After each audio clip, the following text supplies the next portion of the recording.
I've titled this lecture Revolutions, Tyrants and Wars. It sounds like a terrible title, but that's exactly what it's about. I saw a woman sit upon a scarlet-colored beast full of names of blasphemy. Revelation 17, verse 3. Here is this church controlling this scarlet-colored beast.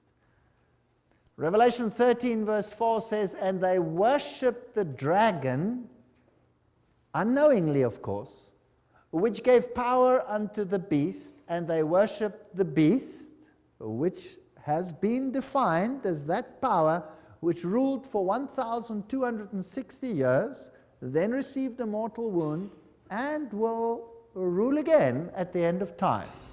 And we have identified it, basically, as Catholicism. And they worship the beast, saying, who is like unto the beast, who is able to make war with him? Yeah, they're all bowing down to this strange beast, the kings of the world and the high people of this planet. They pay homage to it. They worship it through their obedience and by giving them the power of the state to deal with any issue. Here is an interesting quote from Popery, Puseyism, and Jesuitism. At what then do the Jesuits aim? According to them, they only seek the greater glory of God, but if you examine the facts, you will find that they aim at universal dominion alone. You see, Rome had lost universal dominion, and the Protestant Reformation had been a major problem in this issue, a major problem. They have rendered themselves indispensable to the Pope, who without them could not exist, because Catholicism is identified with them. They have rendered them themselves indispensable to governors and hold revolutions in their hands. And in this way, either under one name or another, it is they who rule the world. You see, the papacy has crowned itself ruler of the entire world. The Pope is the ruler of the entire world. That's the Holy Roman Empire spread over the entire planet. Well, if we have a look at a century of revolutions starting from 1750 to 1850, we'll see the American Revolution in 1776, and we can ask the presidents that then ruled, who do they think were responsible for this revolution? Then there's the French Revolution, 1789, the Spanish Revolution, 1823, the Polish Revolution, 1831, the German and the Italian Revolution, 1848.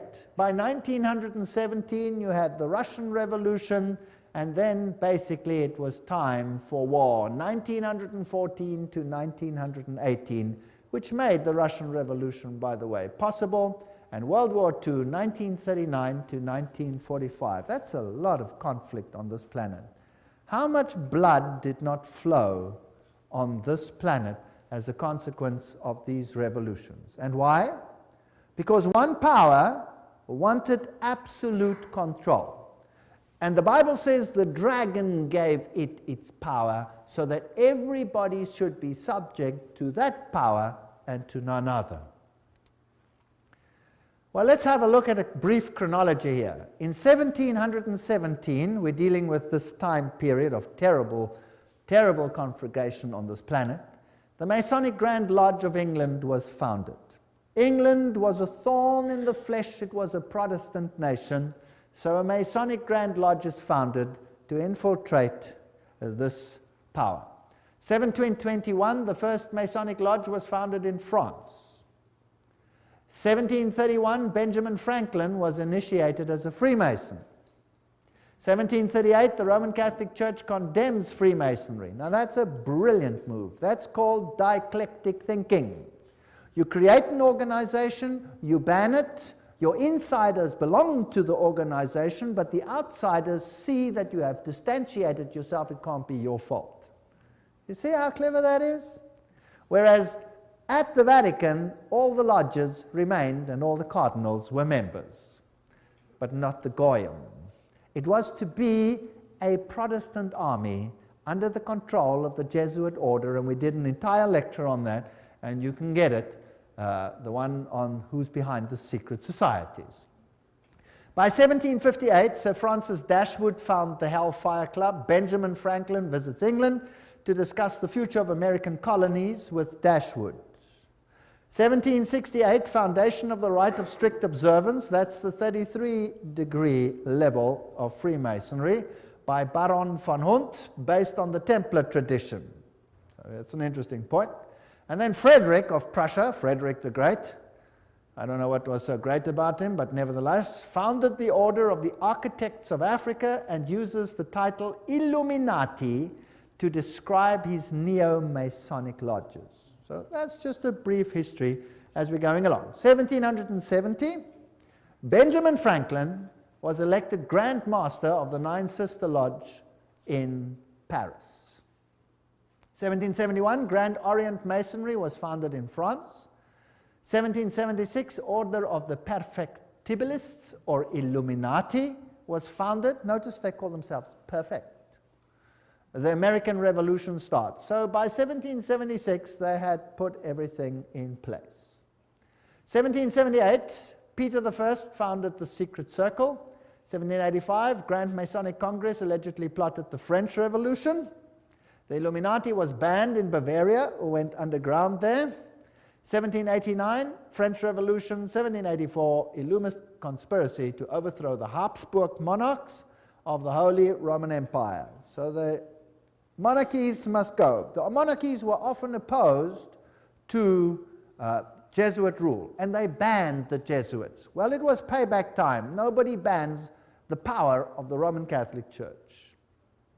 In 1816, John Adams wrote to President Jefferson, "Shall we not have a regular swarms of them here in as many disguises as only a king of the gypsies can assume, dressed as painters, publishers, writers, and schoolmasters?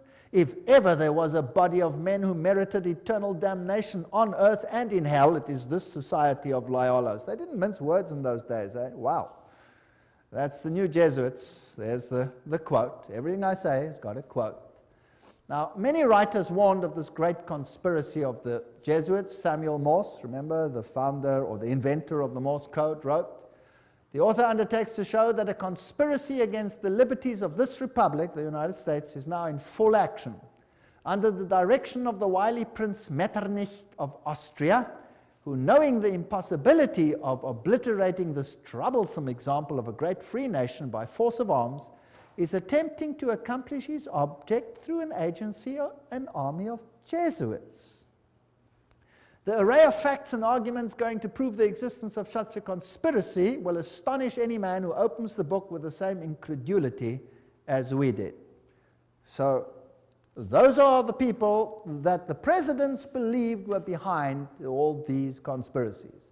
President Abraham Lincoln himself said the Protestants of both the North and the South would surely unite to exterminate the priests and the Jesuits, if they could learn how the priests, the nuns, the monks, which daily land on our shores under the pretext of preaching their religion, are nothing else but emissaries of the Pope, of Napoleon III, who was a high Freemason, of course, and other despots of Europe, to undermine our institutions, alienate the hearts of our people from our constitution and our laws, destroy our schools, and prepare a reign of anarchy, here as they have done in Ireland, in Mexico, and in Spain, and wherever there are any people who want to be free." That's quite a statement. 50 years in the Church of Rome, the priest Father Chenike wrote, he used to be a Catholic and then became a Protestant, "This war would never have been possible without the sinister influence of the Jesuits. We owe it to popery that we now see our land reddened with the blood of our noblest sons." Abraham Lincoln, 1865, 16th President of the United States. Lincoln's private letters that were burnt by his son Robert, restated by Charles Chenike, who was the personal confidant of the President. In a letter dated 22 January 1870, Mazzini wrote to Pike. Now, Albert Pike is this high Mason who wrote the manual, if you like, of Scottish Freemasonry. He said the following: We must allow all of the federations to continue just as they are. It must appear as things are as they were in the beginning, with their systems, their central authorities, and diverse modes of correspondence between high grades of the same right, organized as they are at present, but we must create a super right, which will remain unknown, to which we will call those Masons of high degree, whom we shall select. With regard to our brothers in Masonry, these men must be pledged to the strictest secrecy. Through this supreme right, we will govern all Freemasonry, which will become the one international center, the more powerful because its direction will be unknown.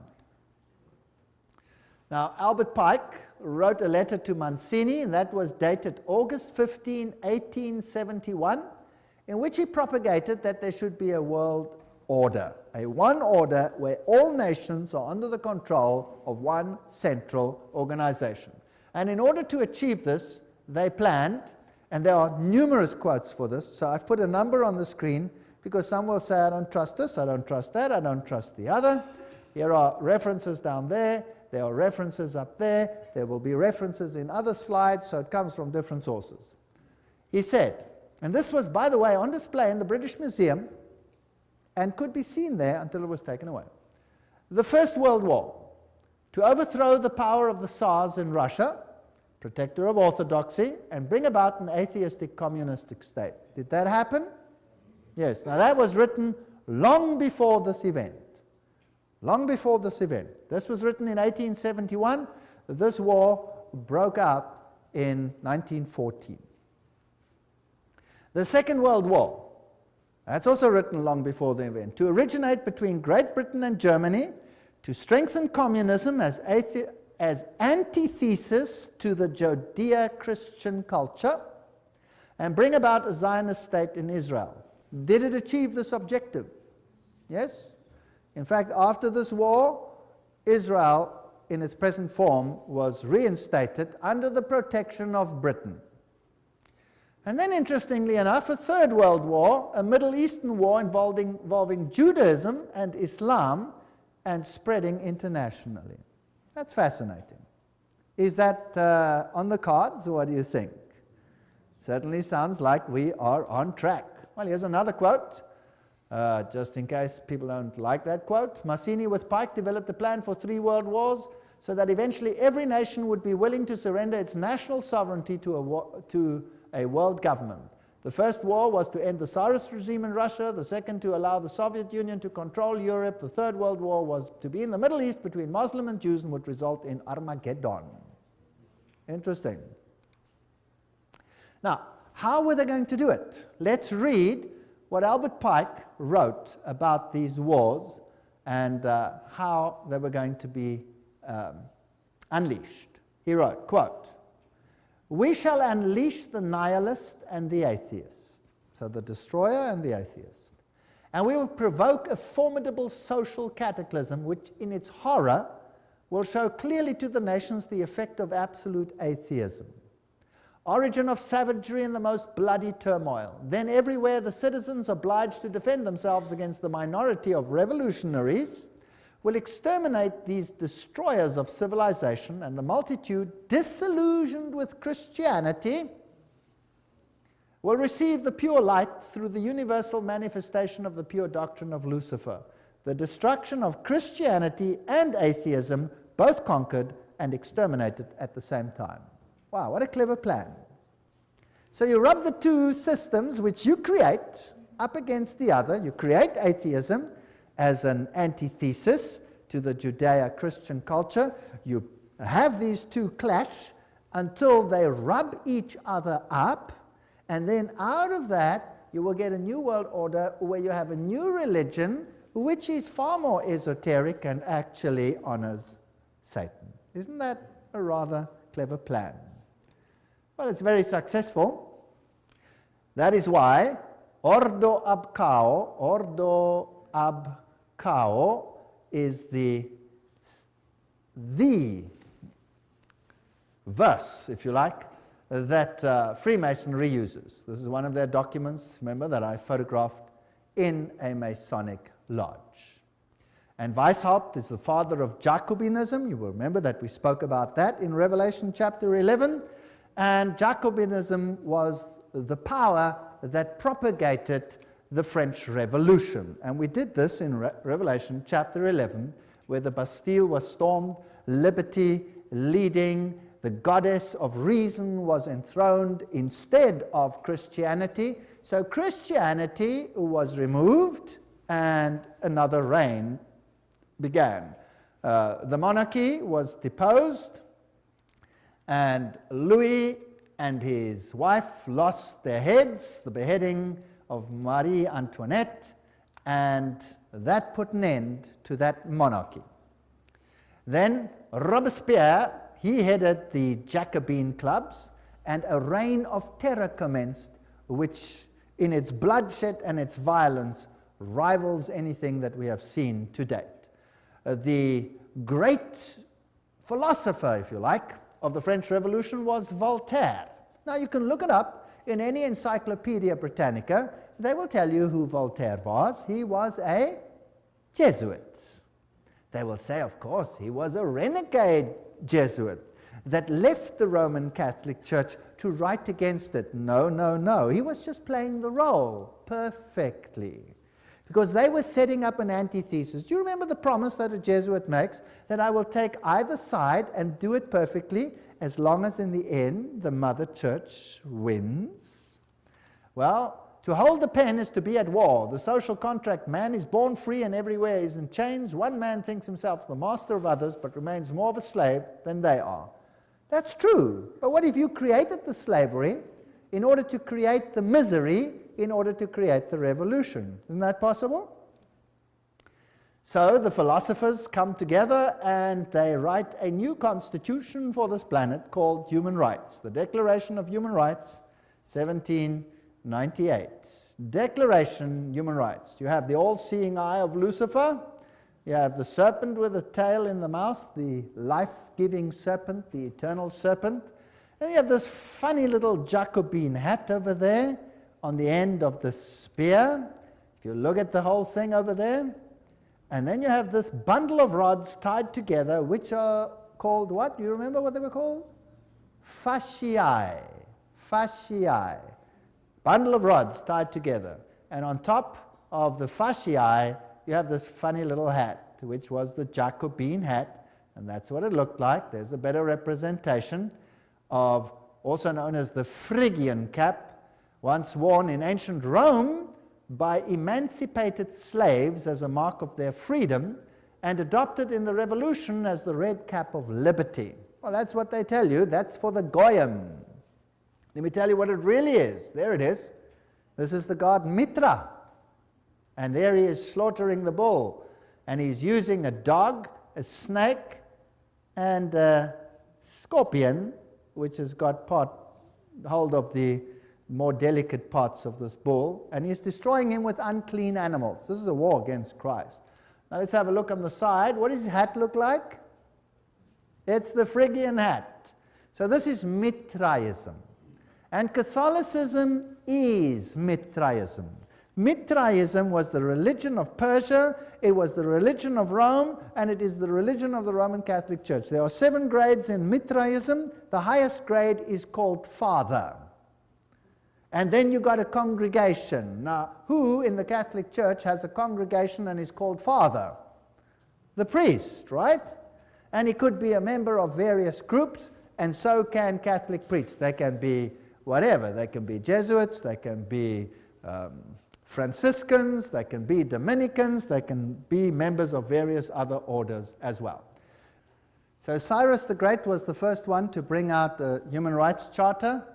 Now the mortal wound, as we had discussed it in Revelation chapter 11, just to refresh your memory, 21 February 1798, Pope Pius is dethroned by Napoleon. His ring was torn from his finger and he died in exile. Now think about this. If Napoleon was a Freemason, then he was under control of whom? Of the Jesuit Order. So who sent Napoleon to Rome to take the Pope captive? The Jesuit Order. Why? Well, I've thought about this a lot. Within the Roman Catholic Church, there are numerous orders, and there has not always existed perfect harmony. In fact, the Jesuit order slowly took control of all the orders. The Knights of Malta, for example, did not lightly give up their power seat, but are now subject to the Jesuits. The Dominicans were at loggerheads with the Jesuits. For example, the papacy took the Inquisition from the Jesuits and gave it to the Dominicans, which created tremendous tension. And in the French Revolution, it was the Dominican order that was destroyed there, not the Jesuits. They controlled the issue. So there were some issues within the church itself that also had to be sorted out to get complete control of the situation. It was even so that at the Council of Trent, many a Roman Catholic stood up and said, the Word and the Word alone. Don't think that everything in the Catholic Church has always been negative towards the Word. No. And Martin Luther must have made an impact as well. And so there were many that weren't in line. So the church itself needed a purging. And then there was another problem. And this problem was this, that the Reformation had fingered Rome as the Antichrist. Now, if the Reformation fingers Rome as the Antichrist, any move that seems to emanate from Rome will be looked at with what? Suspicion. So why not destroy the papacy, apparently, and then resurrect it and at the same time purge it of everything that is contra, and then resurrect it as a final power in complete control of these organizations. Does that make any sense? That would be a neat trick. And then anything that happened thereafter with a weak little papacy over there would be disregarded. It cannot be from them, it must come from elsewhere. That is how secret societies work. They walk behind fronts, behind fronts, behind fronts. So let's see what happened. By 1804, Pius watches Napoleon crown himself emperor. Napoleon then takes the Vatican States, so Rome is diminishing. By 1848, Mazzini attacks Rome, and Pope is exiled, Papal States are gone. So this power is gone. The Protestants literally relaxed, basically. Dangerous thing to do. Berthier takes the Pope captive.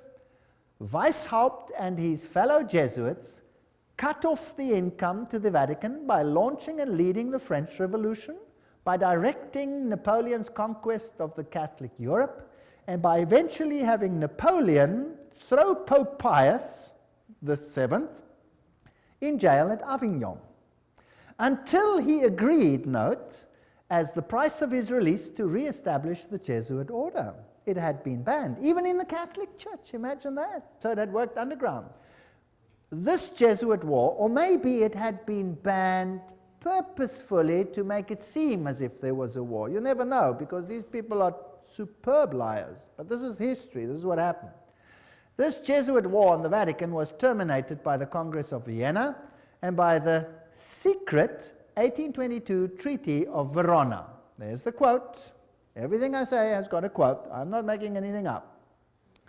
After Pope Pius was released from Napoleon's prison, he formally restored the Jesuit order with a papal bull. Now that is the strongest worded statement that a pope can bring forth.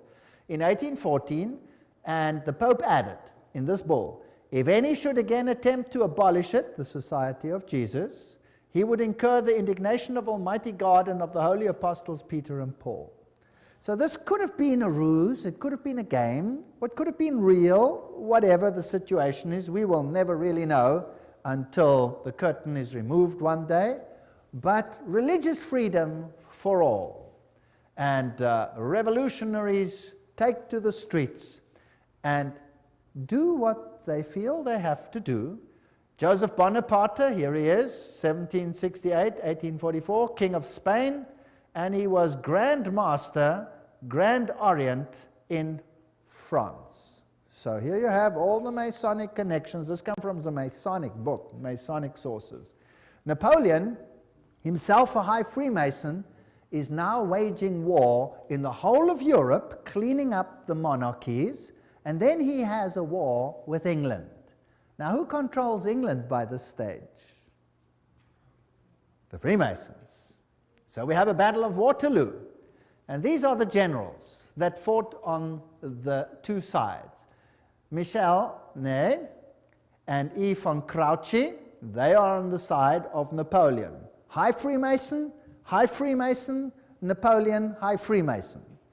On the other side, you have General Blücher. Those who are German will know a statement that goes, "Ran wie Blücher an der Katzbach," which means, General Blücher at the river Katzbach, he gave Napoleon blazes. High Freemason. And G. von Schnarrenhorst, High Freemason. They were all Freemasons. So this war, was it really a war, or was it a planned war? Now, who are the orchestrators of the First World War? Well, there he is, Kaiser Wilhelm I. What has he got on? This comes from a Masonic book. He's got his Masonic apron on. He's a high Freemason. That's what he was.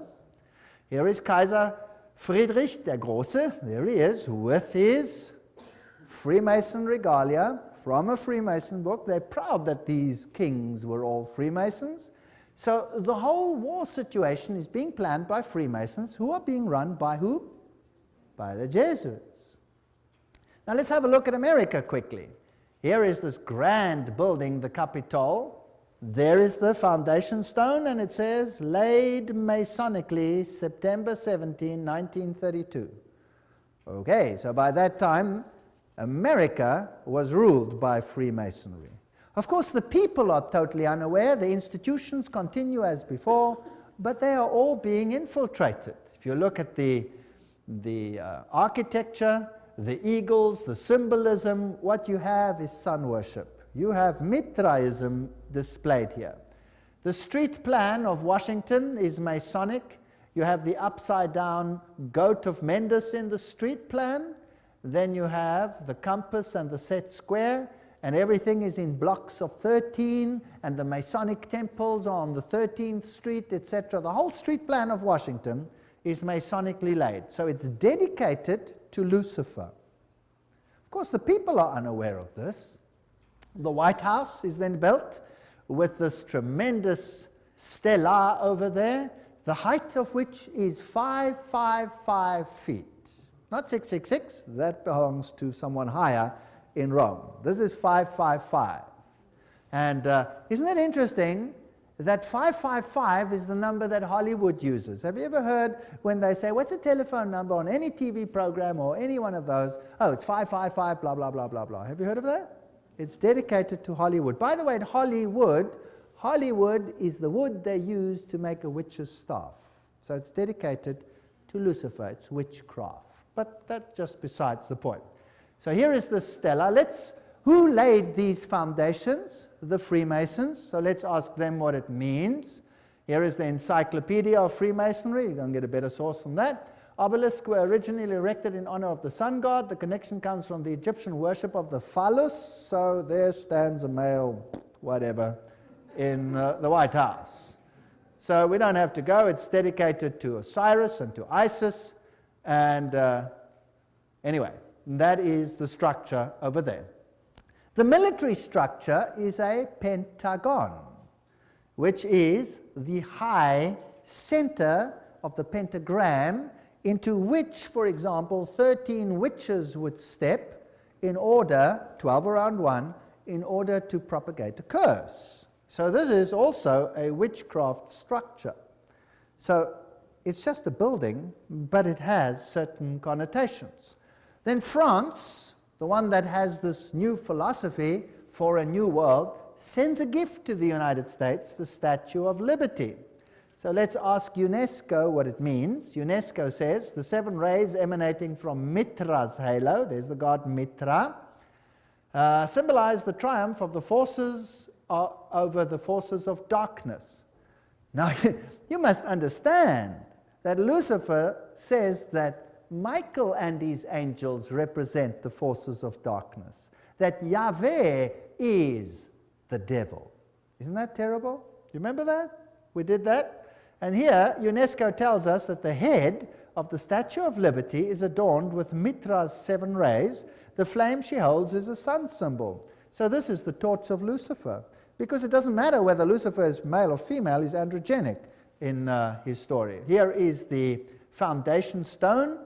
At this site on August 5, 1884, the cornerstone of the pedestal of the Statue of Liberty, enlightening the world, that's illumination, was laid with ceremony by William so-and-so, Grand Master of Masons. And there's the Masonic sign. So the Statue of Liberty is Masonic.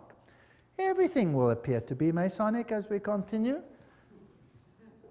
Tex Mars writes, towering above the shimmering but polluted waters, she holds in her outstretched arm and her hand the torch of fire and light, a gift of the Masonic Order. The modern inheritors of the Illuminati heritage of the Statue of Liberty was sculptured by Frederic Bartholdi, a member of the Masonic Lodge of Alsace-Lorraine in Paris, France. The statue is significant to the secret societies plotting the New World Order. There you go. Right, by 1854, Pius declared the Immaculate Conception of the Virgin Mary. Now, Mary she's always been there in Roman Catholicism, but now Mary is being placed into the very center and legitimized as the Mother of God and as an entity in heaven. In 1869, Pius summons the First Vatican Council, and in 1870, the Dogma of Papal Infallibility is published. Now we have another God on earth. And ultramontanism triumphs. The Jesuits see to it that all power is concentrated in one man. What happens then? By 1917, the Russian Revolution. And you had this interesting Fatima message. There's a link with Islam there, but never mind, we'll come to that in the next lecture. Russia will be converted, the Holy Father will consecrate Russia to me. And then there was a vision of hell, and the third vision was that the present Pope would have an assassination attack, which happened. Now, it's not too difficult, if you've planned all these things from the beginning, to say what will happen. You see? Not too difficult. Now, let's have a look at the parallels between the Jesuit French and the Russian revolutions. They worked like this. Both revolutions were based on communist writings of Freemasons, Voltaire, Marx. The Jesuits perfected communism on their reductions in Paraguay. So in Paraguay, they tested whether this would work or not and perfected it there. Both revolutions plundered the state churches. Both revolutions ended the monarchies. Both the Bourbon and the Romanov dynasties had expelled the Jesuits. Both of them were gone. They weren't going to take this chance again. Both revolutions produced republics in form, but absolute monarchies in power, controlled behind the scenes by the people that were now in control. Both revolutions declared atheism as the religion of the state. Both revolutions carried out a reign of terror by an inquisitional secret police. And boy, was that some reign of terror. Millions died. Stalin is personally responsible for the death of millions of people.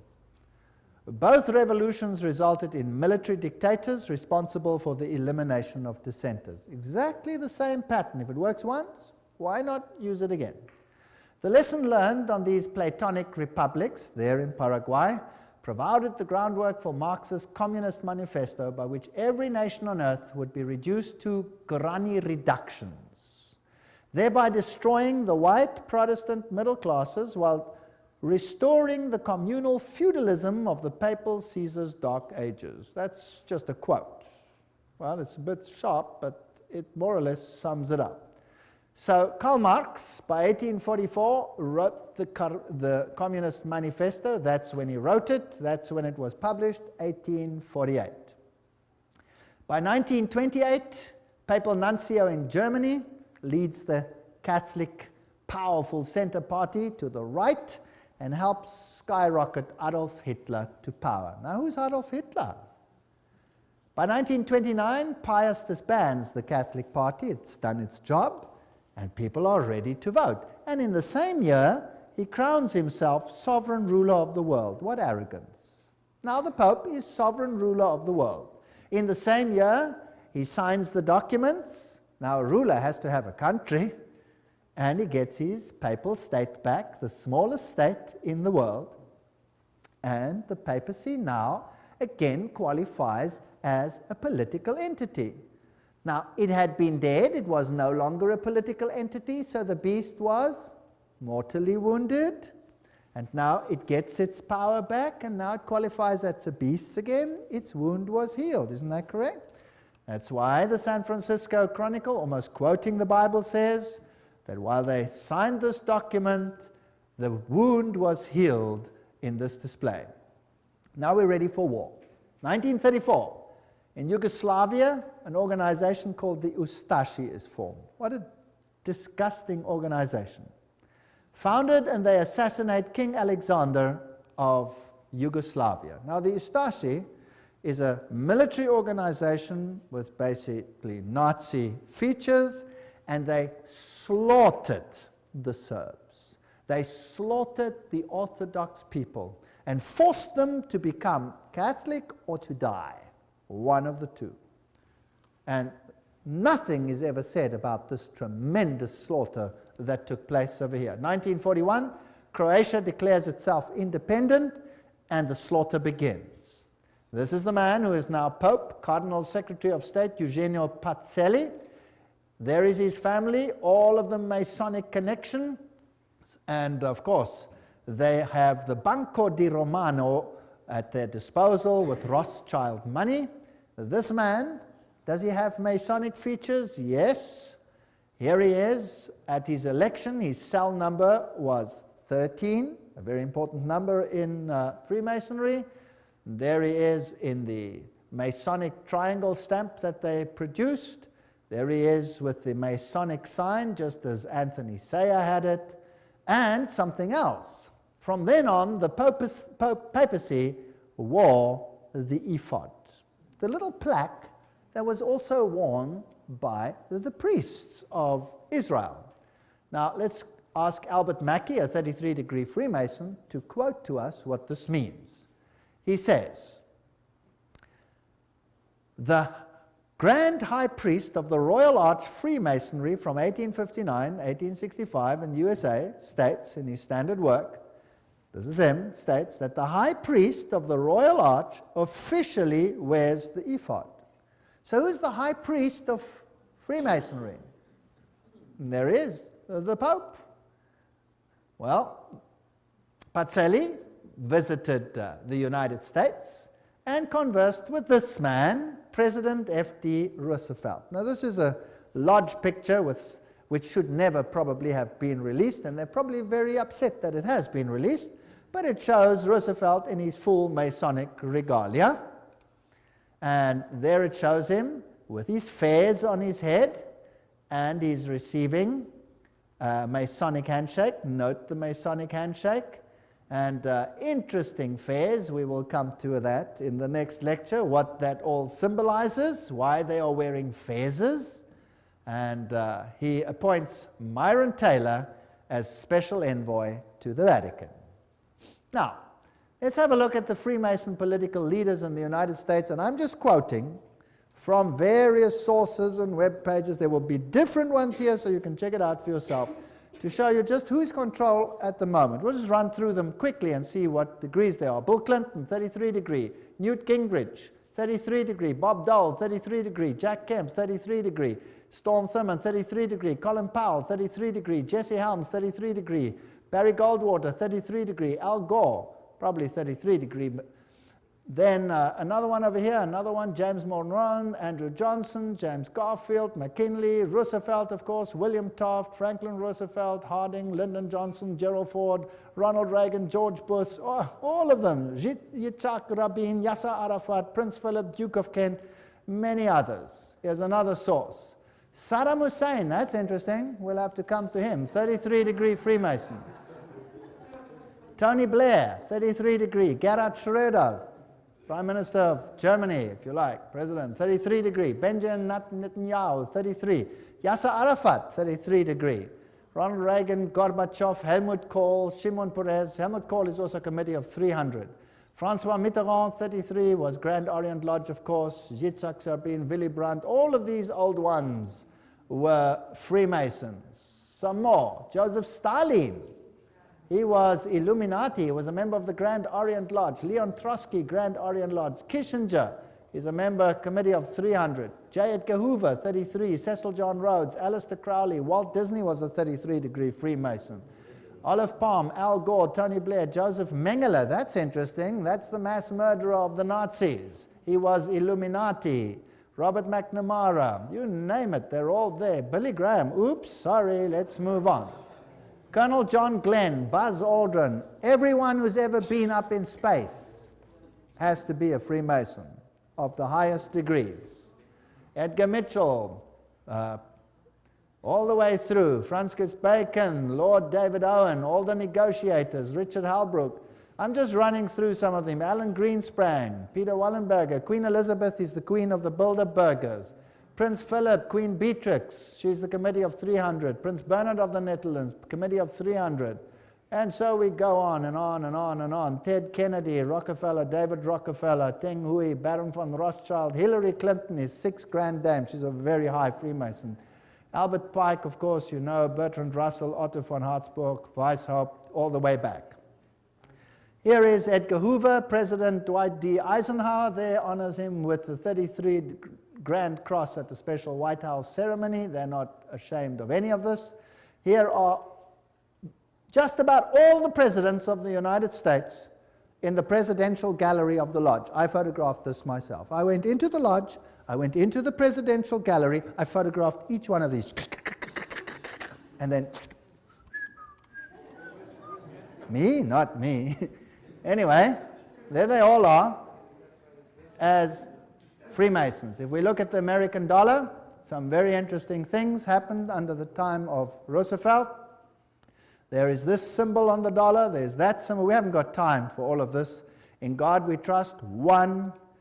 If you look at this symbol over here, it says Annuit Cuptus Novus Ordo Seclorum. If you intercalate the hexagram, then you'll have this A-S-N-O-M,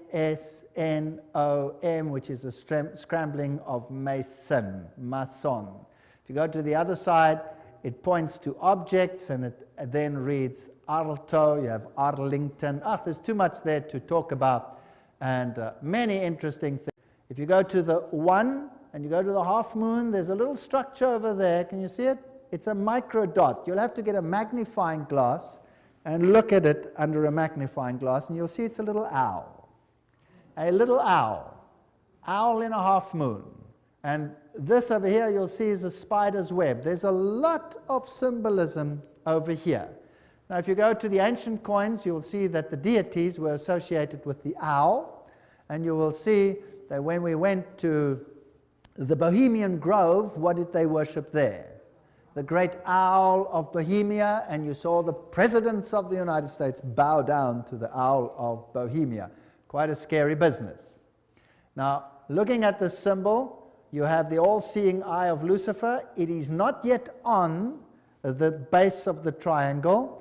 When it is placed on, he will have his kingdom. But that is Lucifer, Annuit Coptus, he God, Novus Ordo Seclorum, new order of the ages. There are 13 levels over there. The bottom one is the date of the founding of the independence of the United States, but it is also the founding of the Illuminati. You have the spider's web, symbol of the new age. You have over here the band, the ribbon of Lucifer. You will see it over here in this Roman Catholic Church, where you have Anubis, the phoenix, symbol of Jupiter, the god Jupiter, and the skull and crossbones, and there you have the ribbon. You see it? Associated with Jupiter. That's on the flame. And all of these symbols tell us one interesting story.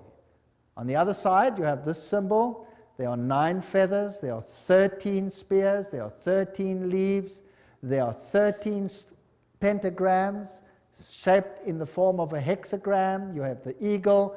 You have this statement over here, a pluribus unum, out of many one. We're going to reunite all nations. So that's the symbolism of a new world order on the dollar. The world is going to be united under one central government, and that government is going to be in control of Lucifer, not Jesus Christ. Although Jesus Christ, of course, knows about it, permits it, and is ultimately in control. He tells us ahead of time that this is going to happen. And then the end of the story is that Jesus will reign on this planet.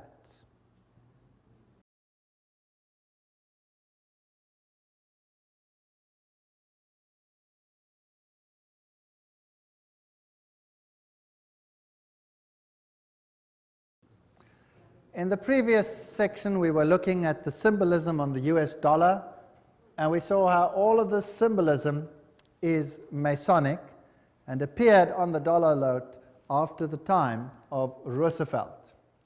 Revelation 13:11, and I saw another beast coming up out of the earth, and it had 2 horns like a lamb, and he spoke like a dragon. We're going to deal with this prophecy in detail in another lecture.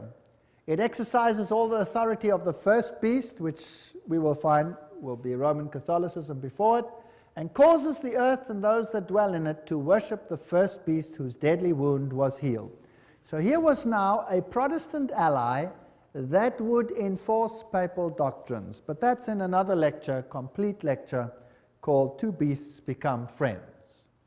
If we look at the architecture even, it is interesting. That is St. Peter's. That is the Capitol building. The architecture is identical. Of course, the building itself was designed, the American one, by Freemasonry. And Freemasonry is in control by whom? The Jesuit Order. Now let's have a look at some of the symbolism over there and some of the interesting issues. We are now ready for the Second World War, and the 3 main role players of the Allies are this man over here, Winston Churchill, and he was a what? 33-degree Freemason. We saw Roosevelt in his full Masonic regalia. He was a 32 or 33-degree Freemason. And then we have Stalin, who was, of course, Grand Orient member, so 33-degree Freemason. They're all on one side. Extract from a report by Ambassador Harriman in Moscow to the State Department, June 30, 1944. Stalin paid tribute to the assistance rendered by the United States to Soviet industry before and during the war. He said that about 2/3 of all the large industrial enterprises in the Soviet Union had been built with United States help or technical assistance. The other third had been Britain. So who built the USSR? Who built it? The West. The West financed it and built it. Here you can see Winston Churchill in his Druid Masonic Lodge with all his Druid fellows around him. So these are genuine facts. This isn't just conjecture. Do you remember Pearl Harbor? Well, fortunately, the 50 years of Secrecy Act are past, and so now we know for a fact, because this has been revealed, that they knew that Pearl Harbor was going to be attacked. Is that correct? And they chose not to do anything about it. Why? Because they needed an incident to start a war. The American Constitution was not going to permit them to enter a war. They needed an incident, and they created it. In fact, that is mass murder of their own people. Is that correct? Because they knew about it. This is public knowledge. It's in the news. The 50 years secrecy is up. Nobody can deny it anymore. It's a fact. So America, once before, has killed thousands of its own people to allow something to become possible that wasn't possible before. Once done successfully, do you think I could do it again? I wonder. What about the other side? Hitler. Hitler said, I learned much from the order of the Jesuits. Until now, there has never been anything more grandiose on earth than the hierarchical system of the Catholic Church. I transferred much of this organization into my own party. The SS was constituted according to the Jesuit principles. Himmler, head of the SS, was closely associated with the Jesuits through his father and brother. Hitler said of him, "I can see Himmler as our Ignatius of Loyola." And Joseph Goebbels was also a trained Jesuit. So, the two sides, who controls them both? The same parties. This is called thesis, antithesis. Goebbels, Himmler, these people were Jesuits. They were fascists. Adolf Hitler, fascist, using the symbolism of the sun god, the Maltese cross, the symbols of the sun god. Here he is with Hindenburg himself, of course, a Freemason. This thing is all entirely planned. Gaining the youth on his side. One of the principal Catholic personalities to help Hitler to power was Franz von Papen. And Franz von Papen, of course, leader of the Catholic Party, helped to skyrocket Hitler to power. So the Catholic Church skyrocketed Hitler to power. And these are posed pictures. They have Masonic meaning, but we'll get to that later. The Reichsadler, chosen as the symbol, Masonic symbol. And the supposed happy alliance in the beginning, which then deteriorates. Here you see the salute with the Masonic activities associated with it. Here he is together with the church leaders, and here you can see the cardinals giving the Heil Hitler salute. So the church was very much involved with the Nazi movement. There is a bunch of cardinals giving the Heil Hitler salute.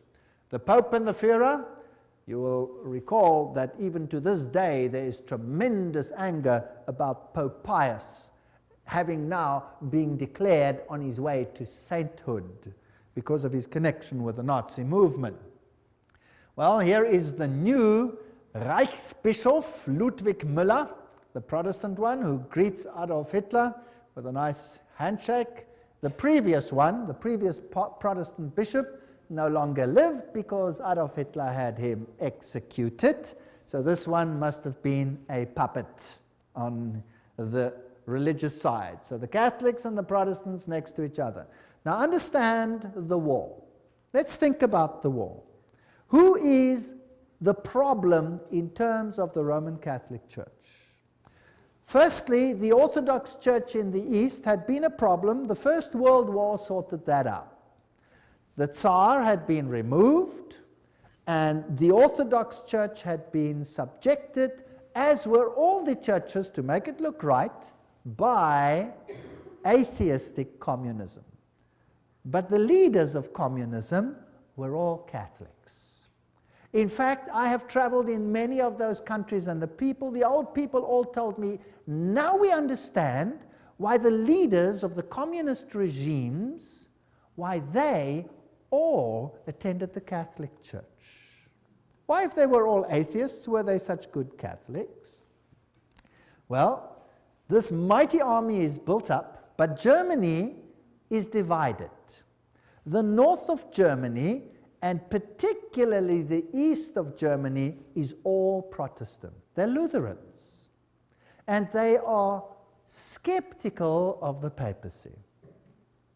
Whereas the south of Germany is all Catholic.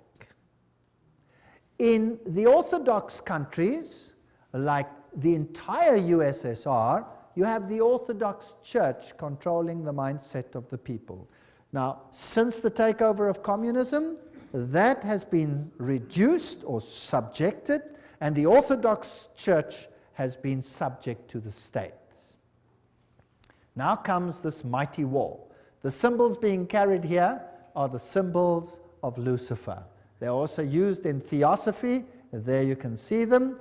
There's the swastika, the all-seeing serpent. And Adolf Hitler himself was a tremendous occultist. Of course, as a Jesuit insider, he would be. But of course, his outer garb of religion was Catholicism. You'll find the same swastika on the foot of Buddha. And, as I recall, as I told you before, it was a Jesuit priest, Father Stempfler, not Hitler, who really wrote Mein Kampf. So, a Jesuit wrote the book. The SS has the same symbols as the Skull and Bones people. The skull with the crossbone, meine Ehre, heißt Treue. My honor means Treue, to be loyal, loyalty. The SS had been organized by Himmler according to the principle of the Jesuit Order and became basically the new, if you like, Inquisition. And anybody who did not obey the system was destroyed. Now we read much in the literature about 6 million Jews who were destroyed, but we read nothing about 2.5 million of the most brilliant people in Germany, all the professors, all the intelligent, highly educated Germans who were killed by Adolf Hitler.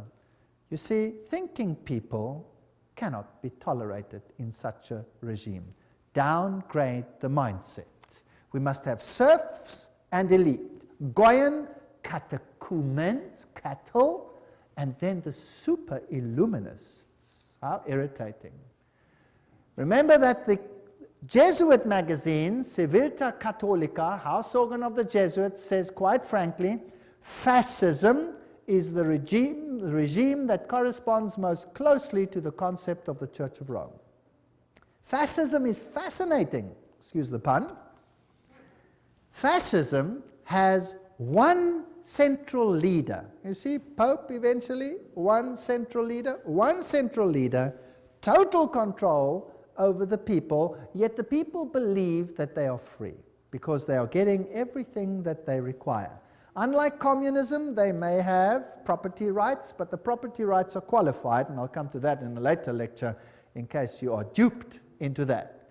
Now here are these fasciae. Let's have a look at them. The bundle of rod accompanied by an axe or a spear, which symbolized power over life and death, carried by the Roman official as symbol of authority. Under the Republican conflict or praetor, starting on an expedition, he took his vows on the Capitoline Hill, where the Vatican sits today. This is very symbolic. He acclaimed, if acclaimed imperator, in other words, leader by his troops, he decked his fasci with a laurel, and on his return deposited the wreath upon the Capitoline Hill. Everything leads to Rome. Fascinating story. So where you find the fasciae, you must know that Rome is behind it. Fascist regimes use the fasciae. So fasciae can look like that with an axe, or the axe can go through, or it can be a spear like it was in the French Revolution. These are fasciae. Now where do we find the fasciae?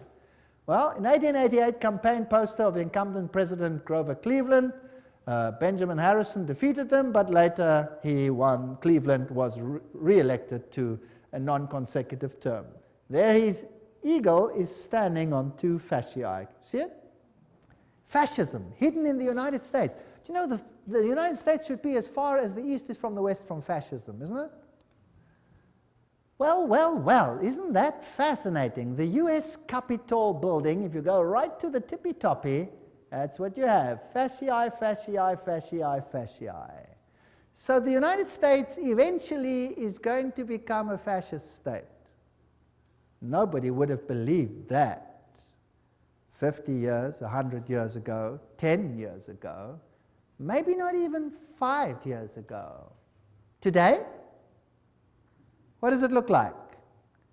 Is there mighty state control over every single one, just like in the times of the SS? If you move, is there a new law coming out which will watch the people of the state? Yes or no? Yes, Patriot Bill, have you heard of that? All kinds of interesting laws coming out. Now, what type of government is that? Interesting. There it is. Did you know that the fasciae here, fasciae behind the rostrum podium of the House of Representatives in Washington, D.C., note the back of the chair resembles a golden axe. There it is, the axe and the fasciae. So they knew this all along. They're just waiting for the opportunity, biding their time. Ancient Roman coins with a fasciae. Here is a fasciae on the back of a dime in America with a flame there. Fasciae on a US dollar. And presidents sitting next to fasciae is Washington. Even Abraham Lincoln sat on a fasciae chair Here's the insignia of the National Guard. It has fasciae. There are fasciae and the Statue of Liberty. Let's read what Anthony Sutton, remember this man who wrote about Skull and Bones, educated at the University of London, Göttingen, California, research fellow, Hoover Institute. This is an important man. Let's see what he has to say. How the order creates war and revolution. Talking now about Skull and Bones, which is the Illuminati, which is the Jesuits behind the scenes, as we have seen.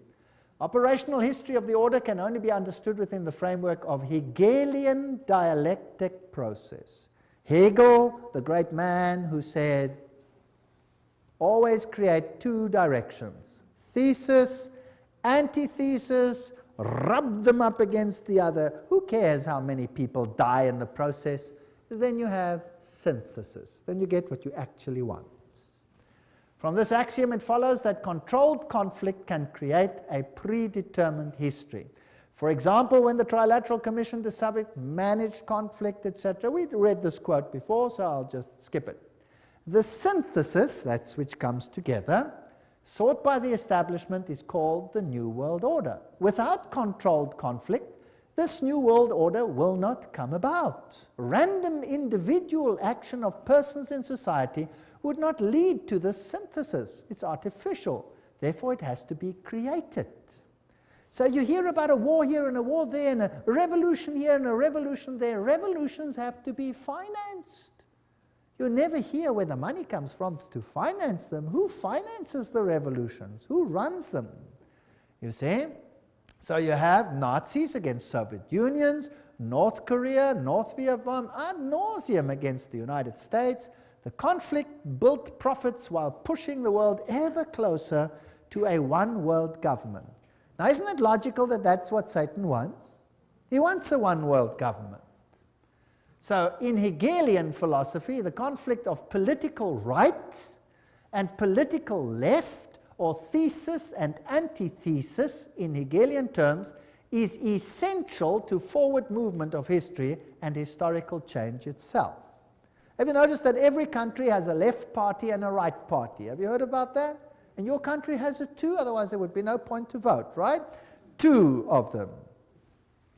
Now, let's have a look how this is worked. President Woodrow Wilson made this statement. This is now a president speaking. Some of the biggest men in the United States in the fields of commerce and manufacturing know that there is a power so organized, so subtle, so complete, so pervasive that they had better not speak above their breath when they speak in condemnation of it. Aha, so here is a power that controls things. Karl Marx in Das Kapital posed capitalism as thesis and communism as antithesis. Now you'll have Jesuits clamoring for capitalism and you'll have Jesuits clamoring for communism. The clash of opposites must, in the Hegelian system, bring about a society neither capitalist nor communist. That's synthesis.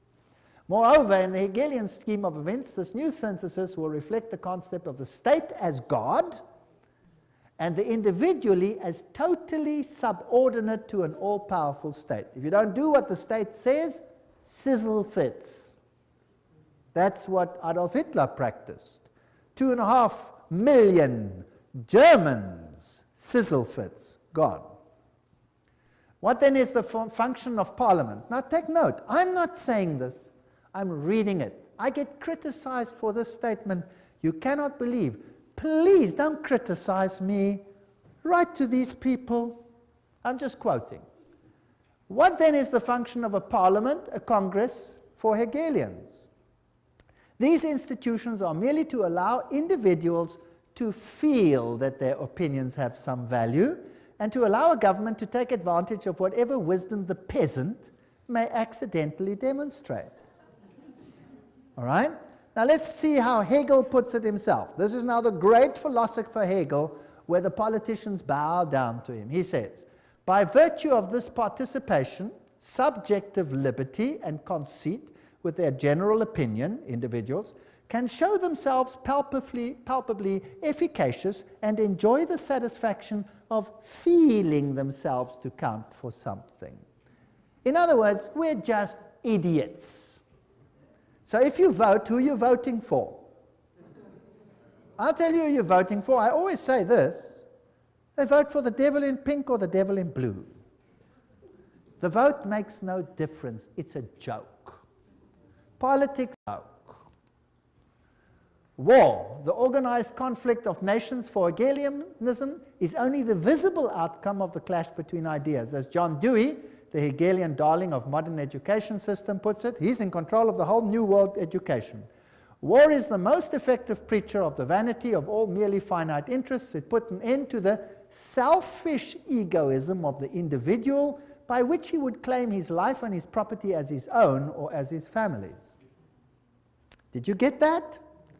Now surely Rome doesn't think like that. Oh, I'll show you papal bulls which will make your hair stand on end. New ones. Compare this to the spirit and letter of the Constitution of the United States, which says absolutely the opposite. All right? So for these elitists, the state is supreme, and a self-appointed elite running the state acts indeed as God on earth. The rest are catechumens, cattle, goyim. College textbooks present war and revolution as more or less accidental results of conflict, but they never in Western textbooks will you find the evidence that revolutions need finance, and the source of the finance, in many cases, traces back to Wall Street.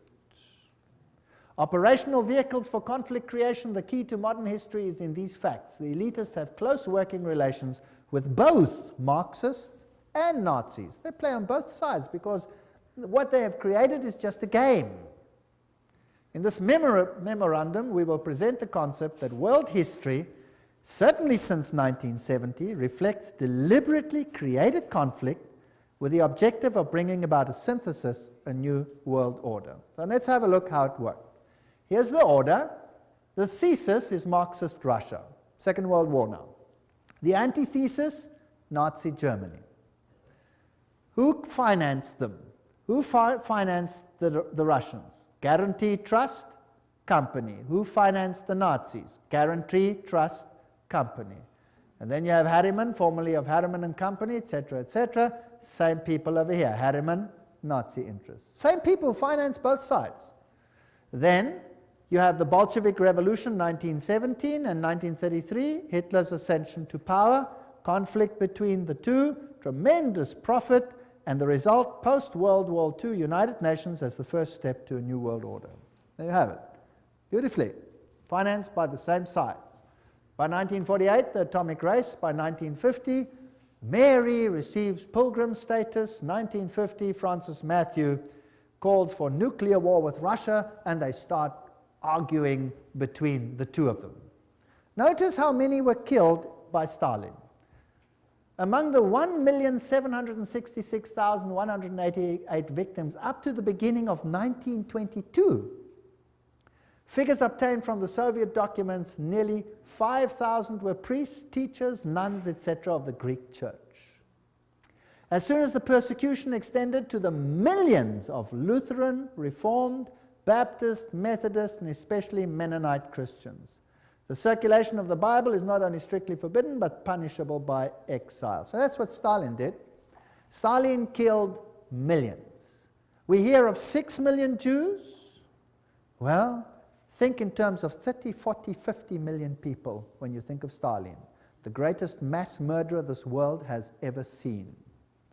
And Foster Dulles, President Kennedy, what is the story there? Well, here is Kennedy, and he's married to this young lady, Jacqueline Kennedy, and they are setting up the United States for a tremendous conflict in the end, and every president has to play the game. Eventually, this president dies, and this one takes over, Lyndon Johnson. But did you know something interesting? A president has to swear on the Bible when he takes over. Did you know that Lyndon Johnson refused to swear on the Bible? What did he swear on? Lyndon Johnson is sworn in as president by Judge Sarah D. Hughes. Just an hour after the assassination, Judge Hughes brought a small Bible for the swearing-in ceremony, but it was substituted for a Roman missal, mass book, that was found on the plane. So he swears on a Roman missal. He refused to swear on the Bible. Doesn't that tell you something? Isn't that interesting? I find that very interesting. Now, why did that president have to go? He was a Roman Catholic after all. Is it possible that not all Roman Catholics are so easily duped? Here's the motorcade as it travels along. Here you have Mrs. Kennedy helps the Secret Service agent, Clint Hill, climb into the car at the back when the president was shot. And here are the roses she received. Very interesting. Here is Dallas, 11/22, on November 22, 1963. John Fitzgerald Kennedy, 35th President of the United States, visited Dallas. That's interesting. Also the number 11 over there. That's the building. Here's the building from which he was apparently assassinated, from that window, so they say. There it is, a little bit larger. And here's the plaque where they have written what happened over here. On November 22, the building gained the national notoriety when Lee Harvey Oswald, and somebody did the trouble to underline allegedly, shot and killed President John F. Kennedy. And most people don't believe that Lee Harvey Oswald shot the president. The president's car came down the street. That tree was not yet there and was apparently shot from that window over there. And it happened approximately where I'm standing relative to this picture.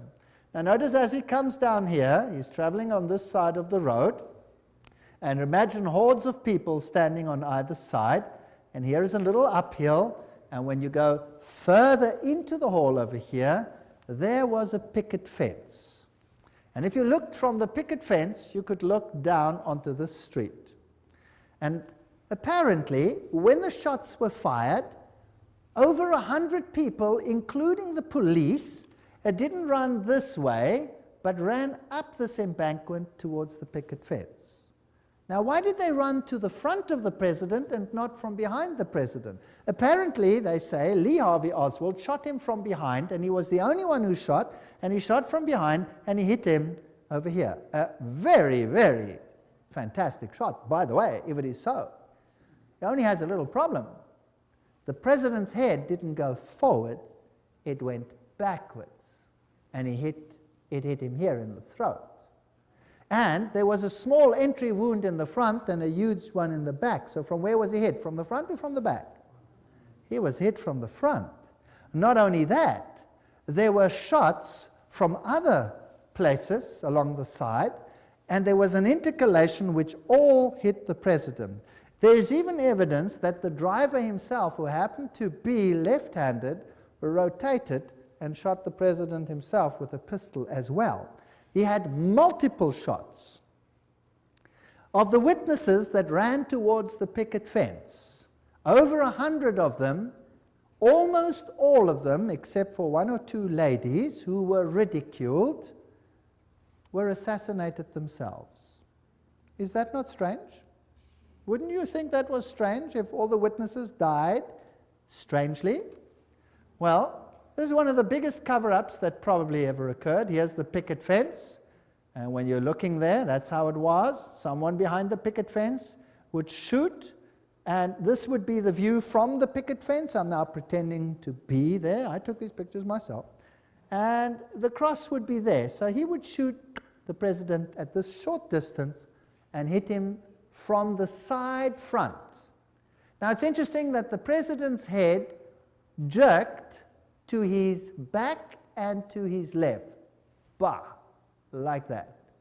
That means that he must have been shot from the front side, right? Isn't that logical? All right, now am I saying this or is this public knowledge? This is public knowledge. And yet it is denied by government because they have one culprit, Lee Harvey Oswald. There's the place where he died, straight shot from the picket fence. Now, let's have a look how J.F. Kennedy died. And let's look at the television production of this issue, and then you make your own opinion. If we can have the sound on.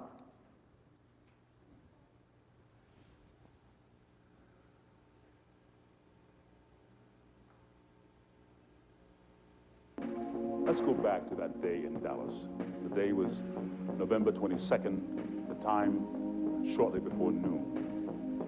At first, the crowds were thick, but as the motorcade approached Dealey Plaza, it was here that the motorcade violated the Secret Service's own rules. As the car turned, it slowed from 40 miles an hour to 7. It was precisely then that gunshots blasted out.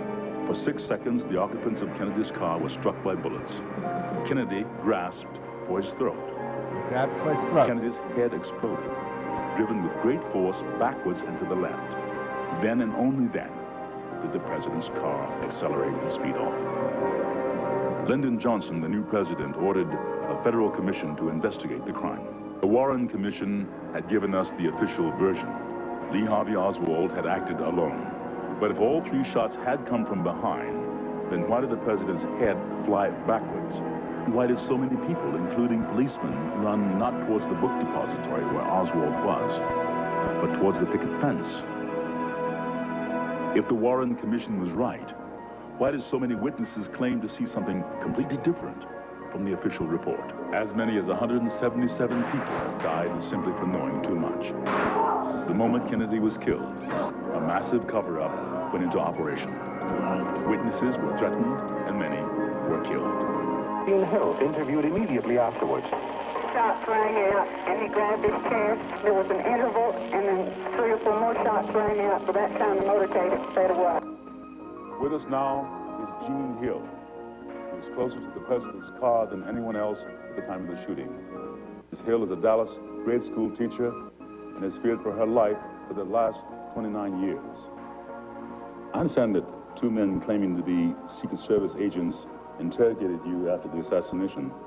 What were you asked? They asked me what I had seen. I told them that I'd seen the president hit, that I saw a shooter from the knoll, and that I'd heard 4 to 6 shots.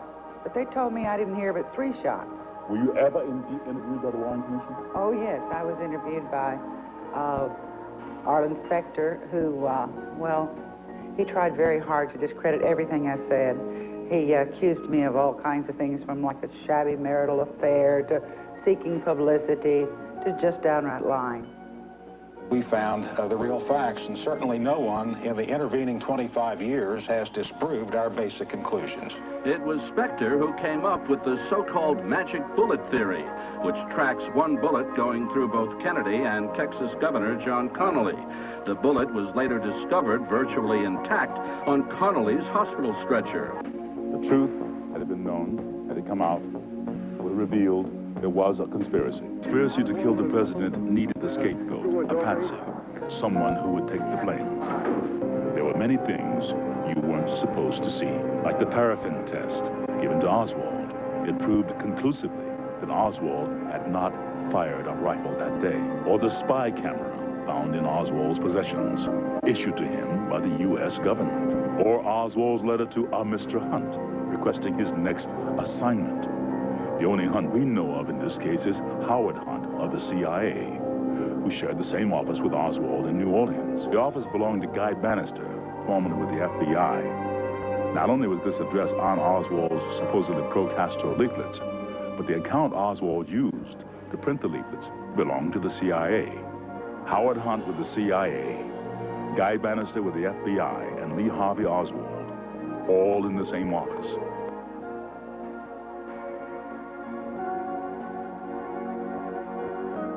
Kennedy's motorcade was arranged to make 2 turns, taking him directly into a triangulation. The first shot came from the picket fence. It hit Kennedy in the throat. The second shot came from the Dowell-Tex building, next to the book depository. It entered Kennedy's back. The third shot came from the southwest corner of the book depository, 7th floor. It hit Connally. The fourth shot came from the Dowell-Tex. It narrowly missed, hit the curb, wounding a bystander. The 5th and 6th shots were fired almost simultaneously, from the depository and from the picket fence. Both hit Kennedy in the head, one from above, moving him forward. Then, an instant later, one from the front, tossing him back.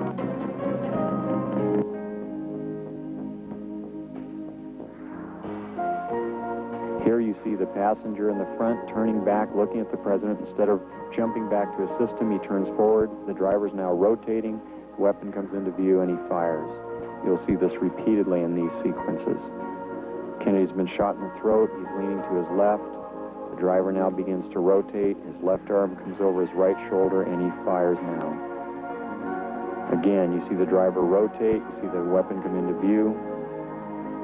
He's rotating again. The weapon is in view. He fires. You can clearly see his head turning and his arm and the weapon extending into view over his right shoulder. One of the first activities of William Greer after the presidential limousine arrived at Parkland Hospital was to attain a bucket and a sponge and water and begin to wash the blood and brains off of the presidential limousine.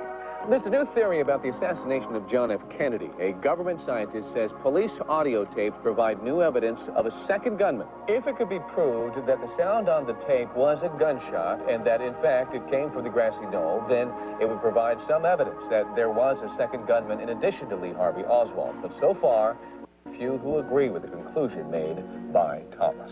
Hello? Yes, Rick. Go ahead, please. Yes, I'd like to know why it's taken so long for this information and the truth to be exposed. First place, it hasn't been exposed yet, and I don't think it ever will be. Secrecy in government is designed for one purpose and one purpose only.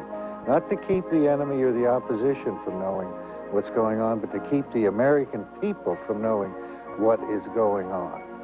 And all the evidence that exists, or might have existed, that would implicate the government in Kennedy's assassination, you can be sure that evidence is now destroyed. So even if everything is released now, the chances of solving the Kennedy assassination and attaching the blame to the guilty parties is almost impossible.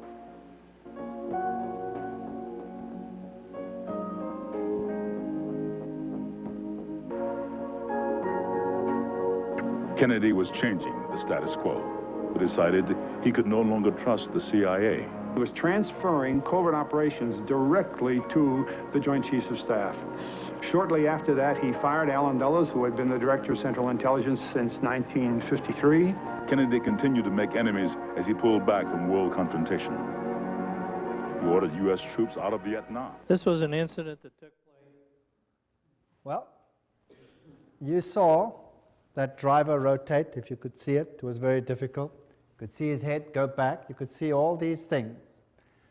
Vatican Assassin says, but after the failure of the Bay of Pigs invasion, President Kennedy changed due to his betrayal by the Jesuit Council of Foreign Relations in the person of McGeorge Bundy. He sought to break the CIA into 1,000 pieces. Now, the CIA would be like the SS. Why break that? Then he called for a return to America's currency to the gold standard. That was a major problem that would stop the Federal Reserve. And another thing that he said, I will separate church and state. I think that was a big mistake that he made in the eyes of the Jesuits.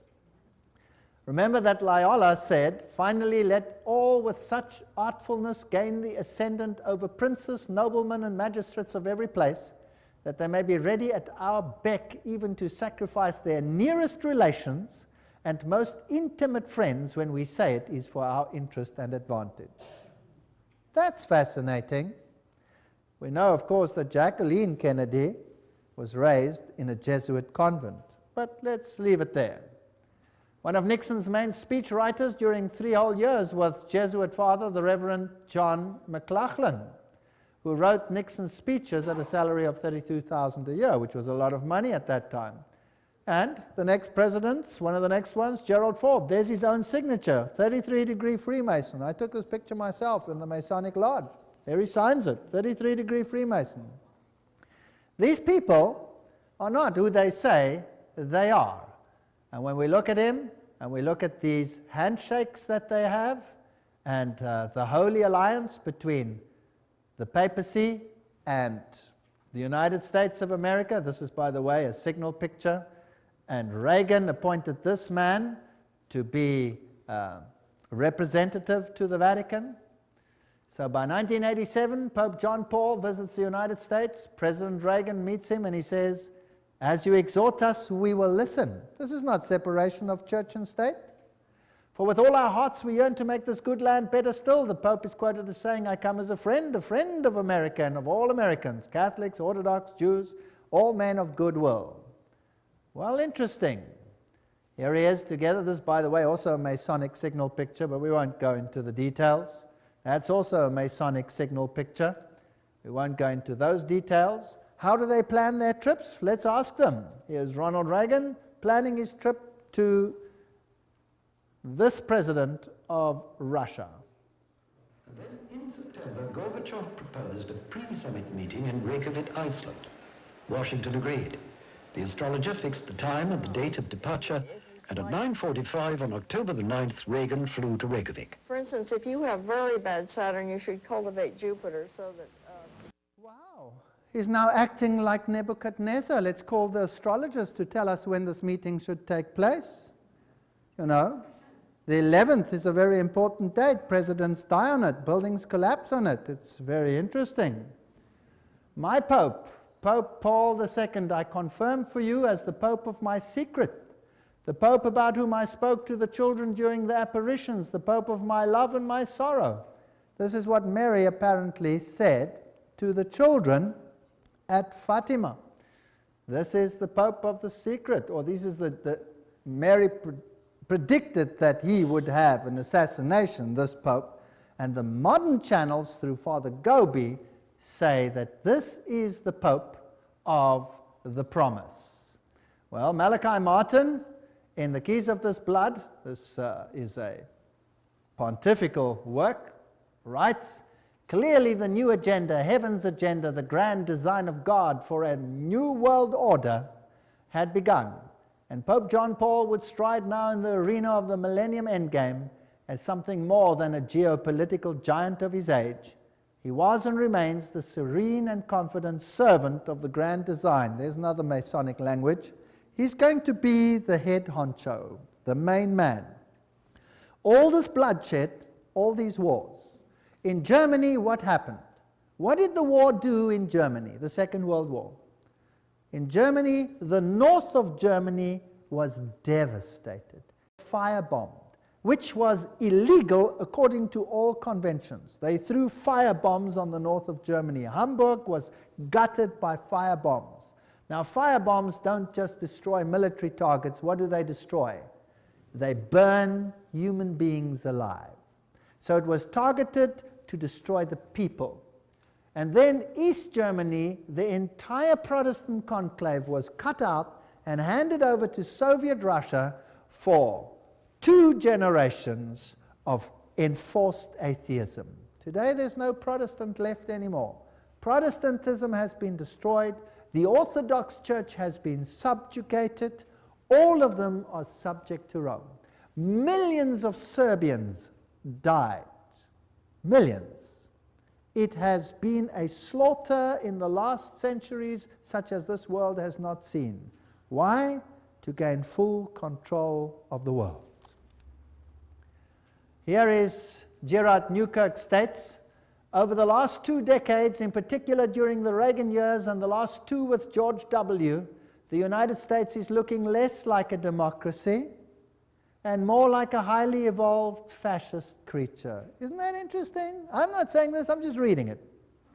Devoid of the idiosyncrasies and shortcomings of its progenitors, where they practiced this, this form of fascism has a propaganda machine that is arguably the most efficient the world has ever seen.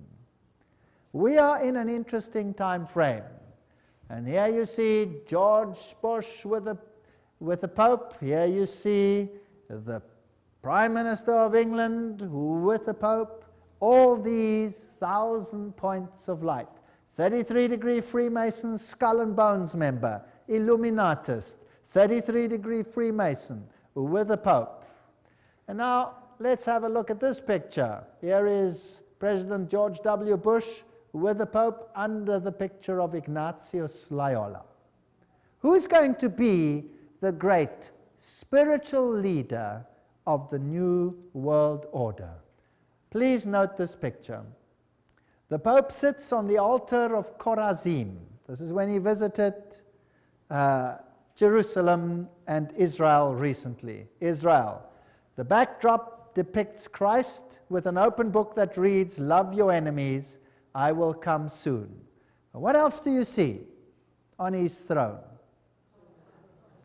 An upside-down cross. There's the Pope too with an upside-down cross, symbol of Lucifer's victory over Jesus. This is a sad state of affairs, and we looked at the teachings of Illuminism, we looked at the teachings of the Masonic Order, of the secret societies, and we saw that Lucifer was their god. They said so themselves.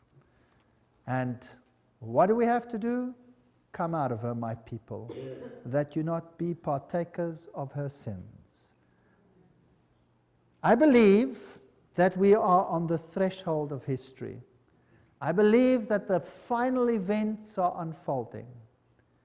And I believe that we need have no fear, because God said that He would give them the opportunity to show their true colors. The final apostasy against God will end in the greatest victory the universe has ever seen, and the kingdom of God will soon be ushered in. If you thought that this was long in the future, I have news for you. It is at the door. Jesus is coming soon. Thank you.